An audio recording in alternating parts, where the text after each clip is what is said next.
Hello YouTube, this is Way Too Long, coach of the Seviper, bringing you the 4th week of the PFL. After this we are halfway through, and this will actually be the first time that we fight the founder of the PFL with his own team, IFS 12, and the New York Metangs. Last season we only battled him because he was a substitute for another coach, and this season we finally have a chance to battle him. Here's his team. His Uber is Ährwin, then he has, like last season, Megalopony. This season not as successful as in season 1.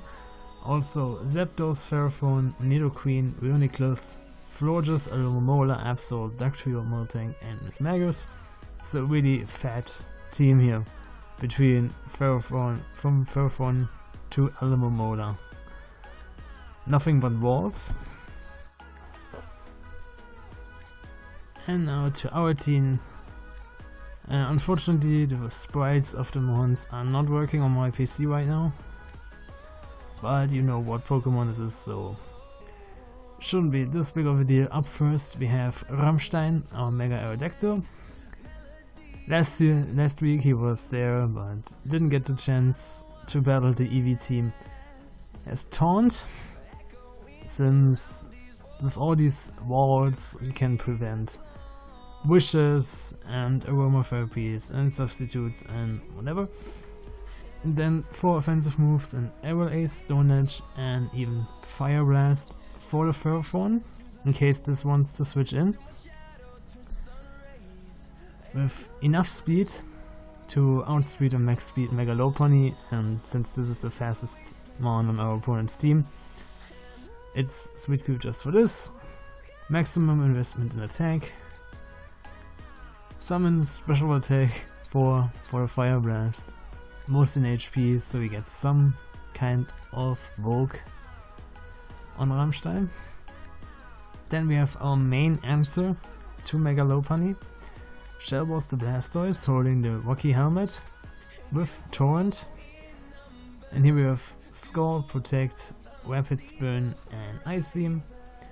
Fully physically defensive with Bold Nature. A lot of investment in HP, special defense and some in special attack, because why not?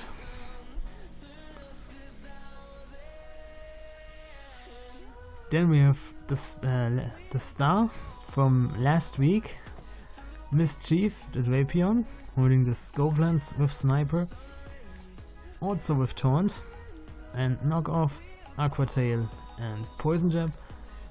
Max speed, Jolly Nature, max attack and 4 in defense, and with Scope Lens and Sniper, of course we're banking here on crits, and these crits will do a lot of damage thanks to Sniper.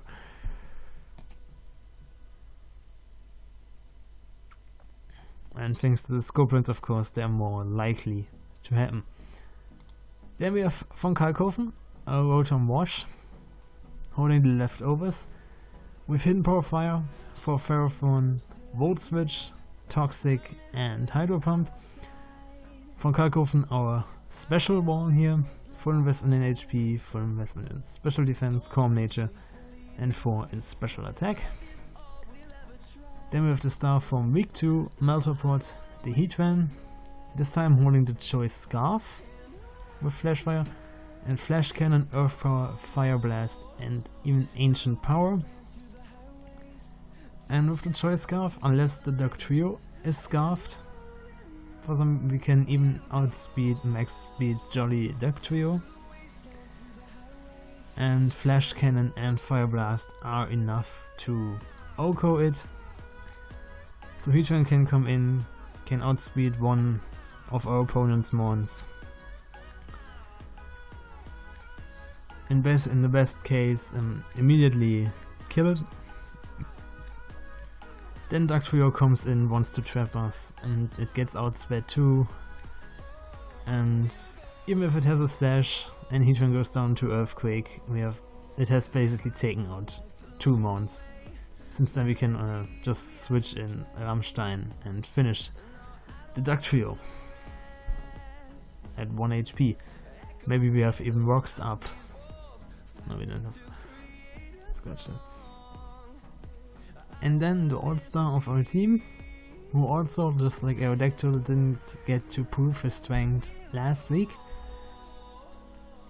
Nathaniel the Landos, holding the Yachi Berry, so we can definitely take an Ice Punch from Mega Lopunny. Or Ice Shards, stuff like this. With Sheer Force, we have Knock Off, to knock off potential Scarfs, Earth Power, Earthquake, and Rock Slide.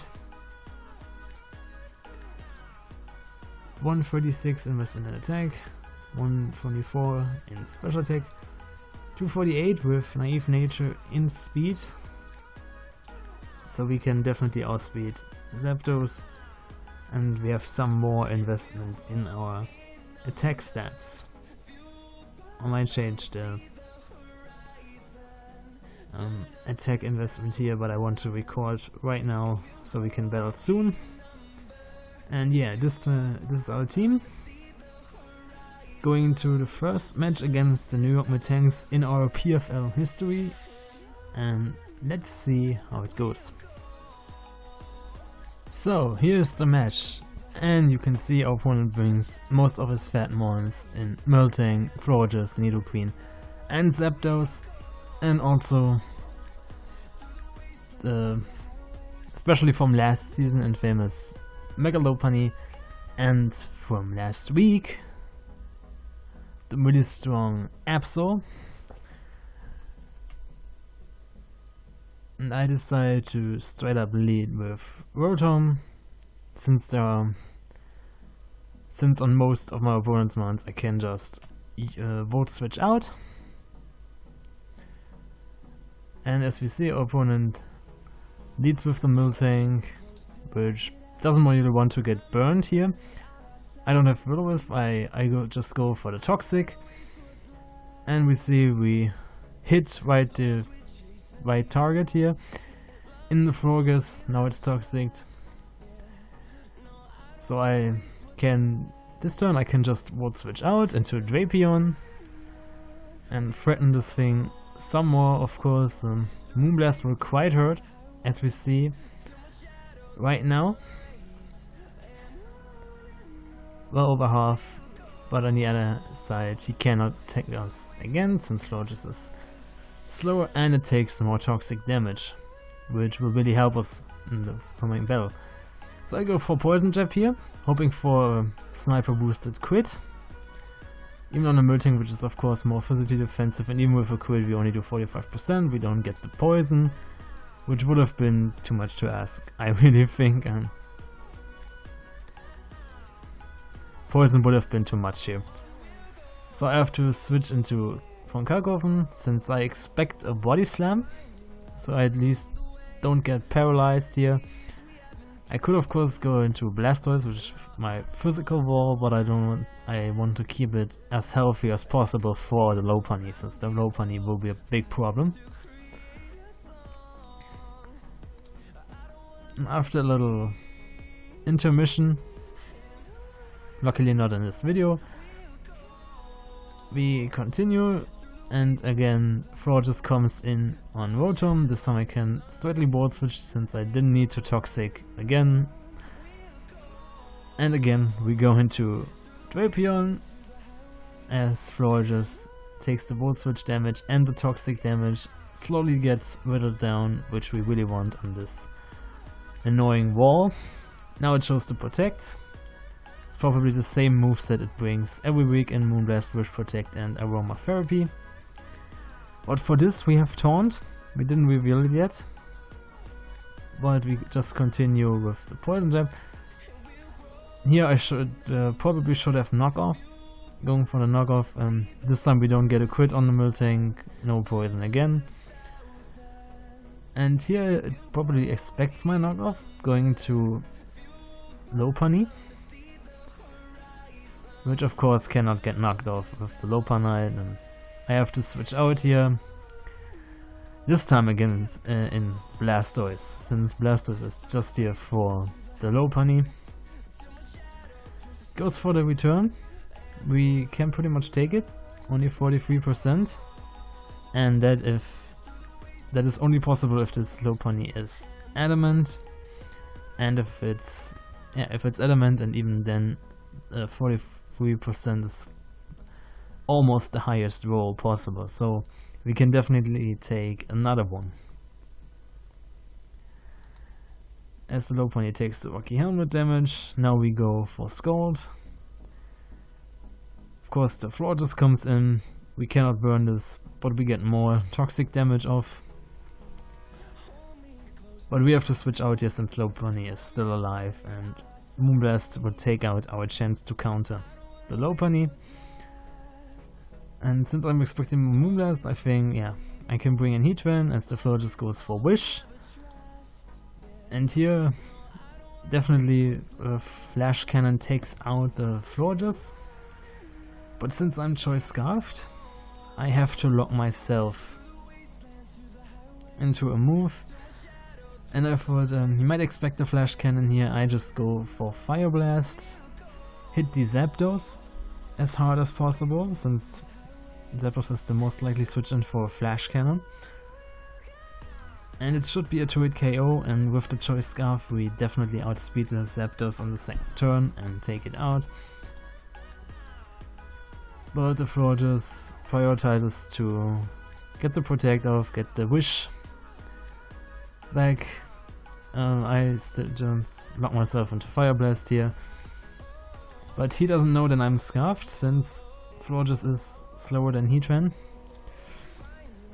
And a good chunk of that was what it healed back with Wish is already back with toxic damage. So Rotom's toxic really helped us out here. And he indeed switches out, this time into Zapdos expecting the Flash Cannon. And we land the next Fire Blast, and as you see, 56%. Definitely a 2-hit KO. And on the next turn, we can most likely outspeed and take out the Zapdos. But it doesn't want to take this and goes into the Miltank, which most likely here has Thick Fat, since it can take the Fire Blast pretty well, does not get burned. And again, I have to bring in Rotom here for the Body Slam, for avoiding the Para. And Miltank just drinks his milk again. This time it switches out, like always, into the Florges, which has to take another Hydro, this time a Hydro Pump, not a Volt Switch. Poison brings it pretty low again. This time I can Volt Switch out on this, deal a good chunk of damage to the Florges. This time again going into Meltaport, expecting the Moonblast. It gets off another Wish, as Toxic bites into it. And here I expect the switch and bring in my Aerodactyl. The Protect fails.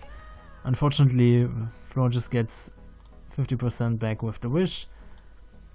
But we again do nice damage with Toxic. And here it gets interesting, since the Miltank does come in. I Mega Evolve going for the Stone Edge. And of course Miltank is physically bulky, takes this like no problem. And I think here it might expect me to attack again. And going for Milk Drink to heal off the damage. Or it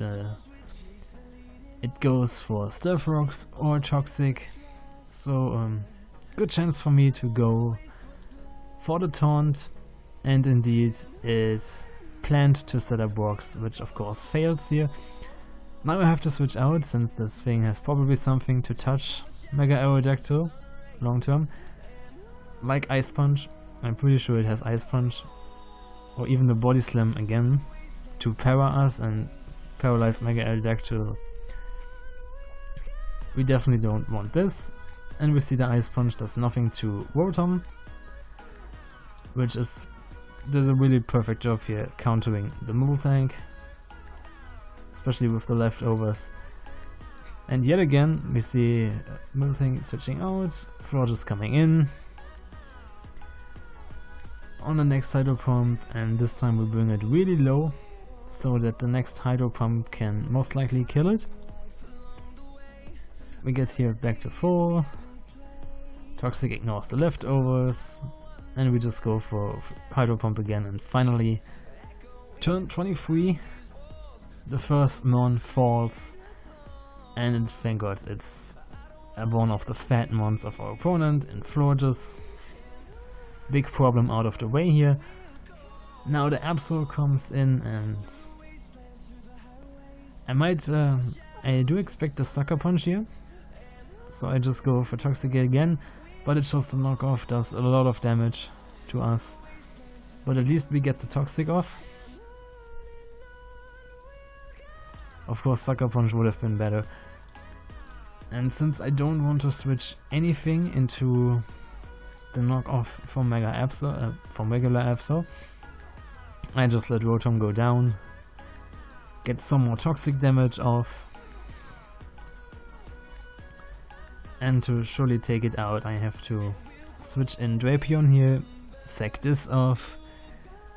I know it can outspeed it once and take it out, at least bring it really low with the Poison Jab.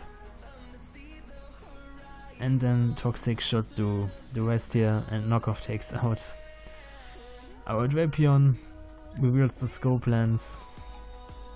Imagine this Poison Jab would have been a crit. This would have been a big problem gone. So Absol sits at 4%, and I bring in Shell Boss. I don't want more damage on it, but I know I can just go for the Protect here and let the Toxic do its job, take out the Absol. So a big defensive threat and a big physical offensive threat on our opponent's team is gone with this. We are even now 4-4, and here is Zapdos. Of course it can take me out with the Thunderbolt. I expect the Thunderbolt here or the Volt Switch, so Nathaniel most likely can take it, but the Zapdos indeed shows agility, and this will be kind of a problem. We have the Yachi Berry to take 1 HP Ice, as we see, and I just go for Rock Slide here, knowing I can take out the Zapdos, but we see a double berry turn. It has a Charlie Berry to take our Rock Slide, which does nothing. And now, like with the Absol, we have a big problem on the field here. So I know Meltopod can take an HP Ice like nothing, and even other special hits. It cannot have HP Ground, that's for sure. It cannot go for a Heat Wave. And then another surprise, as we see the Baton Pass, which can just mean more problems for us. Into the Nidoqueen, of course, which has to take another Fire Blast. Unfortunately we cannot outspeed it in the next turn with our Choice Scarf.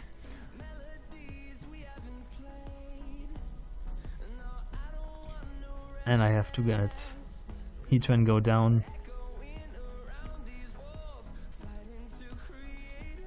But I'm pretty sure that it cannot take out Mega Aerodactyl with Ice Beam or Thunderbolt. As we see, Ice Beam does almost 90%, Freeze or a crit would have ended the match here. But we live this and can take out the Nidoqueen with the Aerial Ace. Now we're 3 against 3. And one problem is still this Miltank, as we know from our last season, where our opponent really wanted to have Miltank, wanted to trade us another Mon a couple of times in the last season, but we stayed adamant and kept Miltank, which really helped us throughout the season, as you remember. And I know I can not take this Miltank out in one hit, with Mega Aerodactyl. And here also I'm almost already pretty raging that I brought all these fire moves and the Ferrothorn is not here. And I think I can take another Ice Punch. I probably won't take for status, and so I bring on Shellboss this time since Rosham is gone, and Shellboss can take the Ice Punch, no problem, and we get more damage off with the Rocky Helmet. And of course then Miltank does not want to get Scald burned either. So we just go for the Scald here. Megalopony comes in, which does not want to get scalded either. But I think this was the best option here. We get Scald, we bring it down to 16% and we get the burn. Which brings us in a pretty good position. Not quite game, since we have to land at least one Stone Edge or Rock Slide against the Zapdos. So the win is not quite here, but the burn here does indeed help us. I just go for Protect, and he goes for the high jump kick, killing himself, knowing that I would go for Protect, so none of my mons do get the kill here. Pretty mean if you ask me. Oh, no, not really. And yeah, that's Megalopony down. We avoided any kill by Megalopony, which works pretty well throughout the season for any team so far. And now we're stuck against Zapdos and Miltank. And here I don't want him to predict Landorus and going for HPI, so I just have to let Shellboss go down. We're 2-2 now, and everything relies on Mega Aerodactyl. Since I know that Landorus can take on the Miltank probably a lot easier than Mega Aerodactyl, so Aerodactyl gets to try first, at least get out the Zapdos. With the Stone Edge we go for Stone Edge here, and Zapdos switches out into Miltank, which has to take the Stone Edge. We landed. We're pretty lucky so far with landing our moves in this game, with the Fire Blast, the Stone Edges and the Rock Slides. But here of course the chance to land is always higher than to miss, so Miltank switches out again. Now he plays the switching game just into the pressure Zapdos, which has to take an aerial ace. I shortly overlooked the pressure here, so I thought he might want to trick me into aerial acing the static Zapdos and get the static, which would have been really annoying. But now he's in range for another aerial ace. I don't have to risk the Stone Edge miss here. Mega Aerodactyl takes out Zapdos, and now only thing that's left is Miltank, which of course is slower than Mega Aerodactyl and gets taken out by the aerial ace, and that is game. Mega Aerodactyl finally gets his kills, 3 kills in this match. Like every match, one at least gets 3 kills. And we beat the New York Metangs in our first match against this team, which brings us to the top of our conference with 3 wins and 1 loss so far, which really brings us in a good position for the playoffs. This was way too long, bringing you the 3rd win in a row, so we're again on our 3 wins so far. That was the absolute max on wins we get in a row so far. Now we're here again, and I hope we continue this next week when we rematch the Ontario Oma Stars, coached by Vampire 218. And so far, till then, peace out.